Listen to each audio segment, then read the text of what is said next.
రోజు దైవజనుడు ప్రసంగం చేస్తుండగా దేవుణ్ణి మొరపెట్టండి, దేవుడు తప్పనిసరిగా అద్భుతాలు చేస్తాడు. మీరు ఏ రోగంతో వచ్చినా, ఏ బాధతో వచ్చినా, ఏ ఇబ్బందితో వచ్చినా, ఈరోజు ఖచ్చితంగా మీ రోజు. చెప్పండి, ఈరోజు నా రోజు. చెప్పండి, గట్టిగా చెప్పండి, ఈరోజు నా రోజు. బిడ్డలు లేని వారు బిడ్డలు పొందుకుంటారు, నడవలేని వారు నడుస్తారు, ప్రాణం పోతున్న వారు కూడా ప్రాణం ఇవ్వగలిగిన యేసే ఇక్కడ ఉన్నాడు. హల్లెలూయా. కాబట్టి ఈరోజు ఒక అద్భుతమైన రాత్రిగా ఉండబోతుంది. ఇది రాజమండ్రి యొక్క చరిత్రలోనే మిగిలిపోయి ఒక అద్భుతమైన కార్యక్రమాన్ని దేవుడు ఇక్కడ చేయబోతున్నాడు. దాన్ని బట్టి నాకు దేవునికి స్తుతులు చెల్లిస్తున్నాను.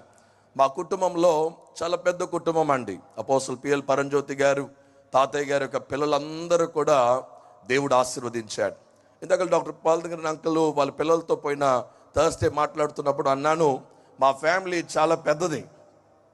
ఆంధ్రాకి వెళ్ళినా కనిపిస్తాం, తమిళనాడుకి వెళ్ళినా కనిపిస్తాం, అన్ని దిక్కులకు వెళ్ళినా కనిపిస్తాం. ఎందుకంటే ఆ దంపతులు దేవుని యొక్క పిలుపుని అందుకొని, WMU అక్కడి నుంచి వచ్చింది, మన్నా అక్కడి నుంచి వచ్చింది, ఈ యొక్క ఆంధ్రప్రదేశ్లో ఉన్న పెద్ద పెద్ద సంస్థలన్నీ కూడా ఆ ఇద్దరు దైవజనుల యొక్క చేతుల్లో నుంచి వచ్చాయండి. దేవునికి స్తోత్రం కలుగును గాక.